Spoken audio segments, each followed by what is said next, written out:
और दूसरी जानिब तहरीक इंसाफ की क़यादत ने आजाद कश्मीर इलेक्शन पर ऑपोजिशन को आड़े हाथों ले लिया। फरूख हबीब बोले, मरियम और बिलावल इबरतनाक शिकस्त के बाद अब कैसा महसूस कर रहे हैं।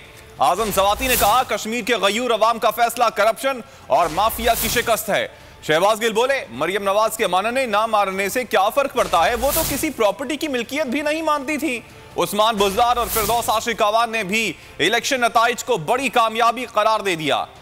आजाद कश्मीर में चली जीत की चाल, कप्तान के खिलाड़ी हुए निहाल। वज़ीर मुमलिकत फरूख हबीब ने कहा, जिन लोगों ने कश्मीर का सौदा किया इन्हें कश्मीरियों ने रिजेक्टेड बना दिया। कश्मीर के अवाम ने ठोस ठान ली, इल्जामात और तनकीद की सियासत को ज़मी बोस कर दिया। मरियम और बिलावल इबरतनाक शिकस्त के बाद अब कैसा महसूस कर रहे हैं। आजम सवाती बोले, कश्मीर के गयूर अवाम का फैसला करप्शन और माफिया की शिकस्त है।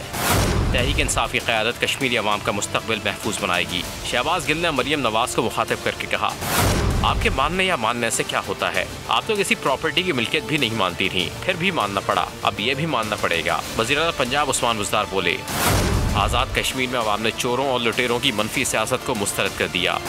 अवाम ने करप्शन ज़दा अनासिर के ताबूत में आखिरी कील ठोक दी। फिरदौस आशिक अवान बोली, जाली राजकुमारी सियासत में हक़ाइक़ का सामना करें। नून लीग की बर्बादी, PDM की तबाही, गिलगित बल्तिस्तान इलेक्शन में शिकस्त और अब आज़ाद कश्मीर में नाकामी और नामुरादी जाली राजकुमारी के बड़े कारनामे हैं।